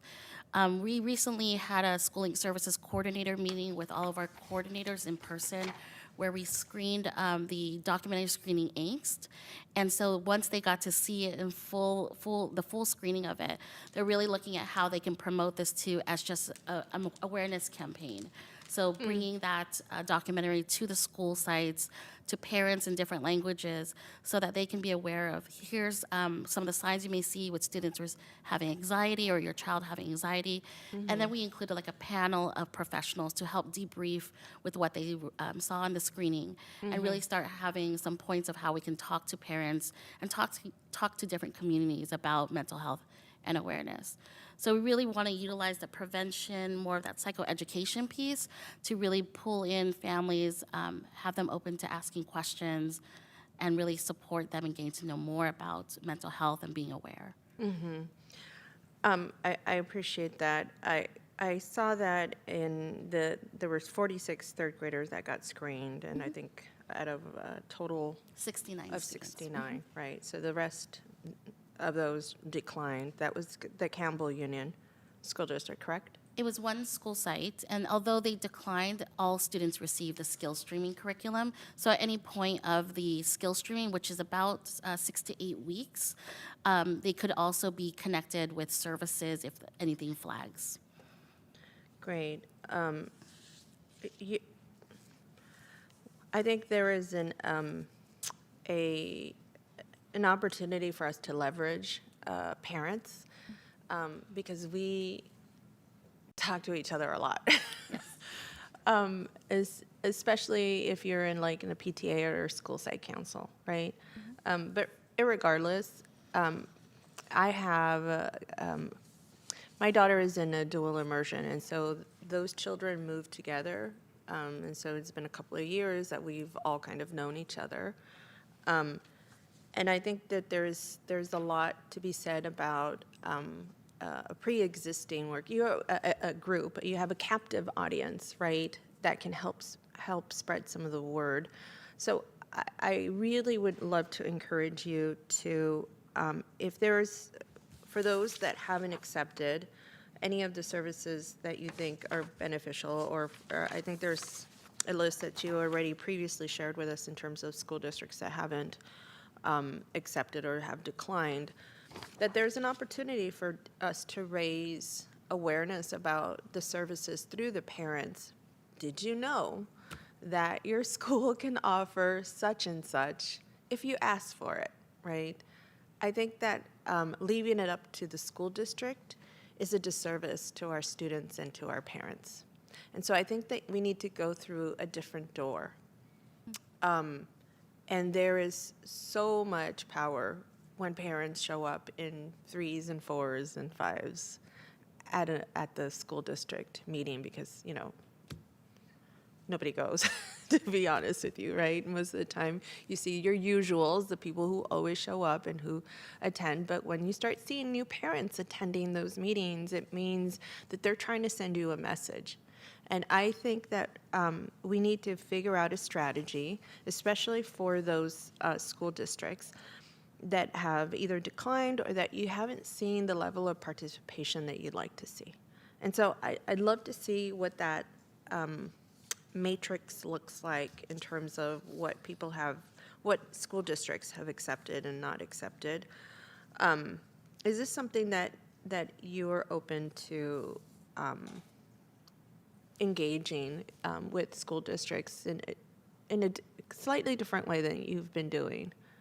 Yes, definitely. We can explore this and look at how we can best, another approach of engaging with the community and parents. I think in your previous role, we discussed also having some of the PI services in the community. So it's not necessarily, doesn't always have to be at the school site. And we're welcome to also provide those services out in the community where it's a centralized location.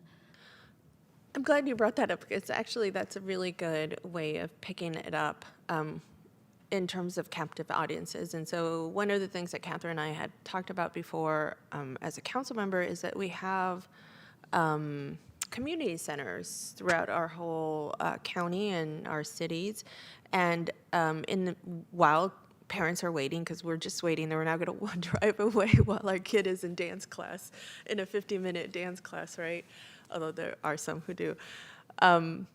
We're all just lining up the lobby, looking at our phones, and wouldn't it be great if we could offer some level of class or some video that could be running over some level of outreach at where parents already are attending either church or a community presentation or class, or I think something of that sort. I think that we need to speak to parents in a way that we haven't spoken to them before. I've been very transparent in terms of some of the things that I've gone through as a parent, as a person, and I don't know that I have received any real outreach as a parent. And I think that there's an opportunity for us to fill that. I'm not saying that it's our responsibility, but I do think that if we can prevent our kiddos from coming into a system, and I know you believe this, that we can maximize what we are doing. The other thing that I'd like to see is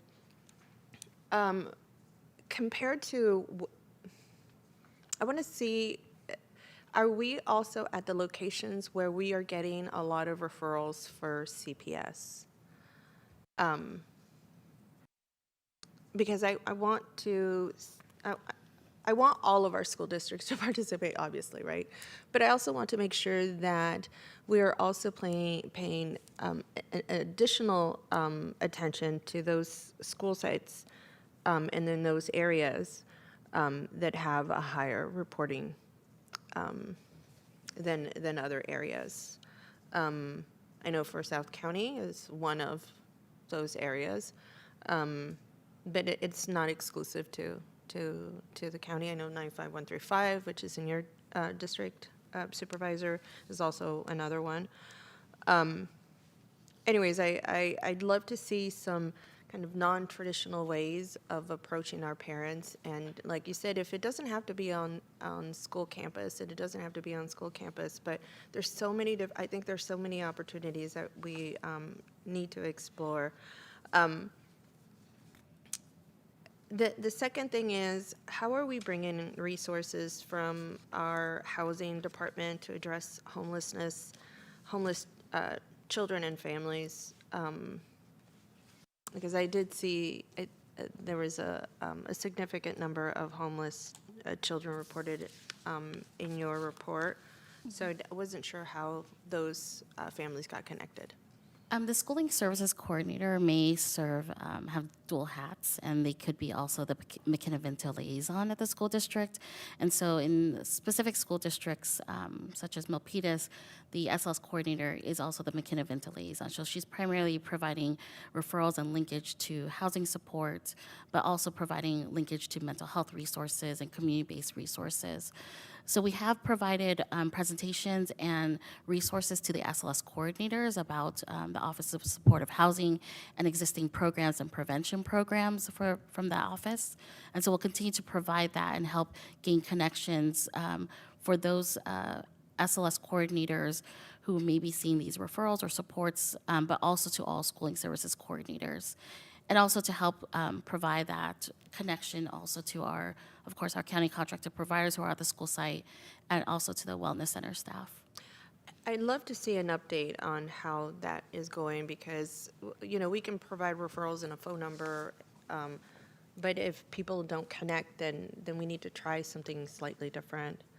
So I'd love to see, as part of my motion, is to see an update on that. And I think the rest of the items that we just talked about, Catherine, I'm not going to include them in the motion because I think you and I have talked about them.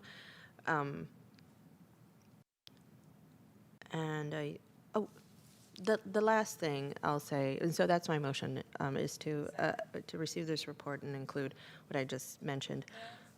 On the second, if I could refine that on the, how we're working with homeless families, both on intervention and prevention, that be in the form of an off-agenda report that is concrete in terms of the process that is currently being used and what happens when the coordinator isn't the McKinney-Bento coordinator. I was going to ask the same exact question, but is that okay? All Yeah, right, absolutely. Thank You know what, and that just reminds me, I probably should ask for, as part of the motion, to see where we are offering services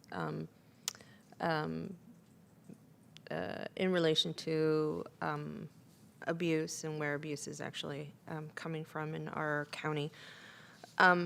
The last thing I will say, and I promise I'm going to end, is that in the mental health screening, the other concern that I had was, and I don't know who's providing it, but I wonder if it makes a difference in terms of who's providing the actual screening, because that could also play a part in terms of how people, parents and then children, accept that kind of assessment. And so I'd like to see what the best practice is for mental health screenings and the provision of those, whether it's the provider or how it's couched, if it's connected to a curriculum, just overall how that's provided in a school setting, to see what those best practices are. And I'll include that in the motion. And I think that comparative analysis would be really, really important to just understand under what circumstances are we using partner A or partner B or partner C, who's having the most success. And I think in addition to that, I know we're going to be focusing a lot more on schools that are able to access insurance, and if that could be included in future reports so that we know. I have to tell you, I love your reports. You use numbers, you use percentages. I mean, it's really, really helpful, so thank you. Do you have all of that? Camille, you have what you need? All right, we have a motion and a second. We have a vote? All right. Vice Chairperson Arenas? Yes. And Chairperson Chavez? Yes, Thank you, and that passes unanimously. Thank you very much. You feel like we have to wait to know if it's unanimous or not. I think that's so funny. There's only two of us. Anyway, we're going to move on to item 11, and this is to receive a report from Social Services relating to the Welcoming Center evaluation and steps to transfer operations from Seneca and other agents to Santa Clara County. And I'm going to ask, do you want the presentation, or could we just go directly to questions? Okay. Welcome, and thank you. And the only reason I was doing that is I know some folks are going to be heading off to Dr. Smith's going away party. And so I want to make sure I'm not the reason you're missing a cheese wedge or anything. Go ahead. Yeah, you were on. Oh, okay. Good afternoon, Chairperson Chavez. Good afternoon, Vice Chair Arenas. Just a question before we get started. Are we still doing the report out? Oh, I think we would just go to questions, if that's okay. Okay. Did you want to start? Well, let me Sylvia? introduce I know you myself pulled it. first. Yeah, of Damien course. Wright. Introduce both of you. Damien Wright, Assistant Director, DFCS, and beside me is Tracy Bowers, one of our senior managers for DFCS, and we're open for questions. Thank you, Tracy. I'm just going straight to business here. Okay. So one of the questions that I had, and thank you so much for the report, I do have a couple of questions. The first one being just kind of general. What lessons did we learn about having a service provider manage the Welcoming Center? What would we do differently, knowing what we know now? Sure. So there's two things that we really learned about having a service provider in supporting our intake operations. One is having a very clear therapeutic paradigm shift in regards to how we're supporting our children. There's a particular model that Seneca uses. It's called the equilibrium work that they do. And that actually supports the children in regards to dealing with crises, especially when you're talking about this is the first place that they're going to go after removal from their parents. And how is that environment going to look? And how is it going to feel for that child when they enter those doors? And so making sure that as we transition this to a county facility, that we take that particular lesson. The second lesson was staffing. So there is a really clear need for not only a certain number, but a certain layer of staffing. The way that Seneca is set up with the current Welcoming Center, not only their programming, but also the support that we receive through their mental health services and its attachment to the Welcoming Center, it allows for us to do a lot of different things with children in that first 24 hours. Not only that, when you look at how to really support a staff when there's been an incident, a crisis, and making sure that there's opportunity for that particular staff to rotate off, that is an allowance that we've seen with Seneca's current program. Mm-hmm. And do you see an issue having DFCS take that on? Can we do essentially what Seneca was doing? So that particular piece in regards to I'll start backwards. The second part in regards to the staffing, that won't change. The service delivery model that we've set up is actually going to continue to be a service provider, and that's going to allow for that opportunity that we've seen in regards to just making sure that not only can we support during a crisis, but also how do we support staff to keep staff there when a crisis occurs and have them, again, rotate off, have another staff, a qualified staff, step in and support a youth.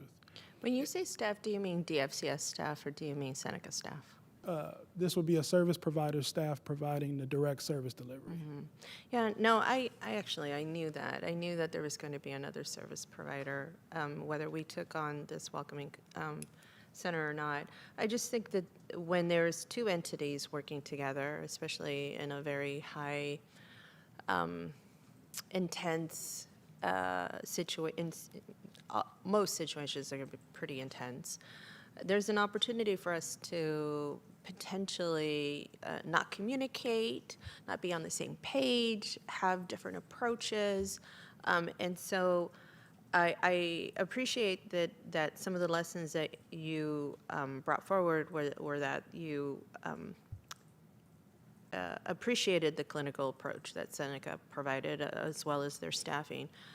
And I'll ask you, how does that, and I'm glad that Seneca does a really good job, and how does that translate over to our staff? How do we transition from that? Because I could see that there could be a gap between, I mean, just take any relationship, husband and wife.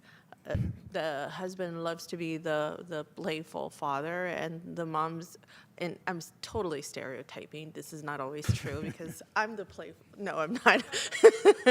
I'm more of the let's get to business, get homework done, let's brush our teeth, blah blah blah.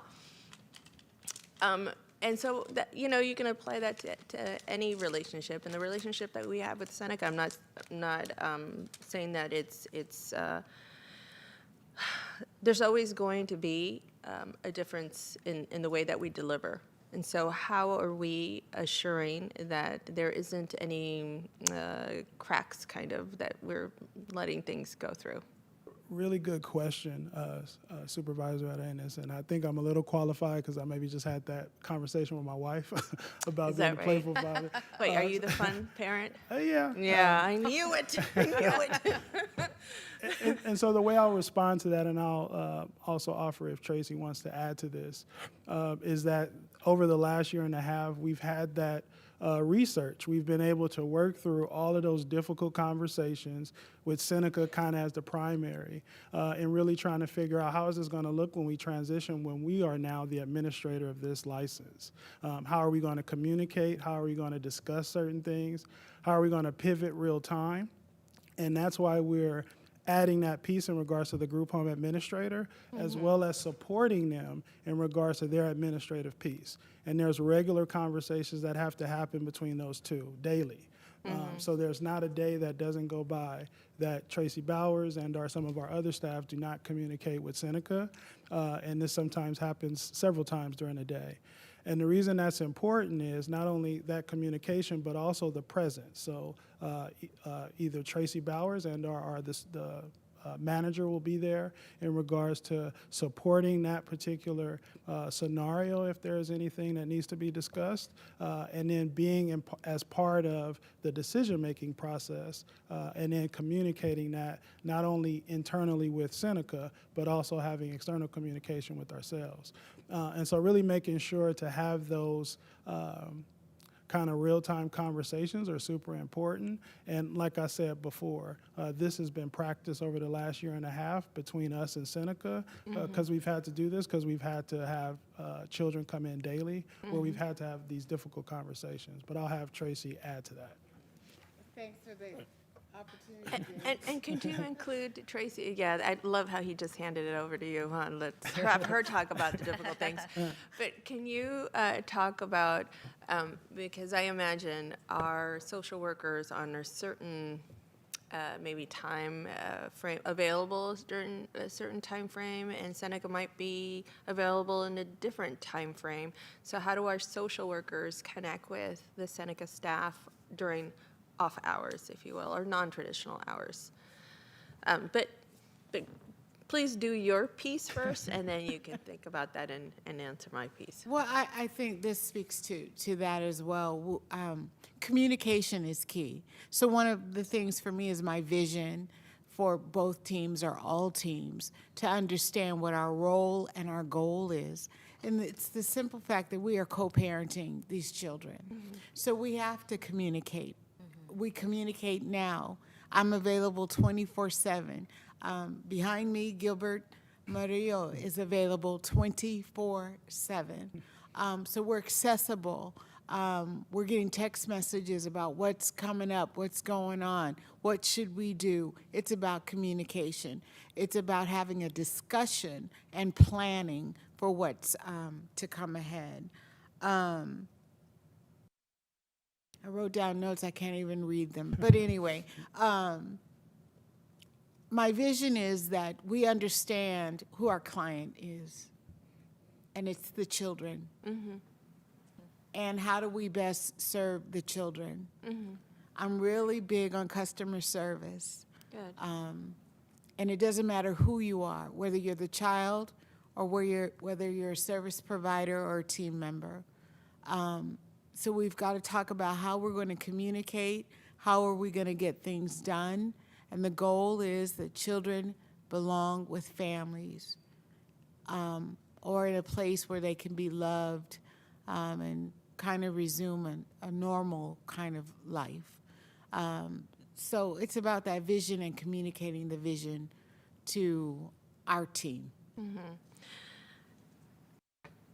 Great. The one piece I'm sorry, go ahead. No, go ahead. Go ahead. The one piece I'll add to this, the question why I think is really important is not only are we stating why that's important now, but we're also having that conversation with the state.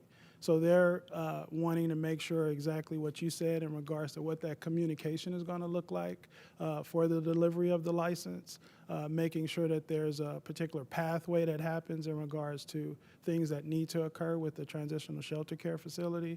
So this isn't just something that we're coming off the cuff and saying. These are conversations that we're also having with the state in regards to our licensure.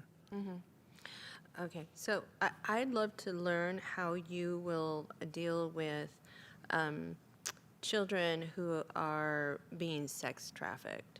I know that there's a whole pattern that happens in this Bay Area, and I think we're starting to see more of our young girls involved. And so I'd like to see what the best practices that you will be implementing in the welcoming center regarding sexually trafficked young children, as well as those dealing with mental health issues and those specific strategies that you'll be using. I'm glad to hear that Gilbert is available 24/7. Give me his number. I will be calling him in the middle of the night and asking for some parenting advice, because that keeps me up.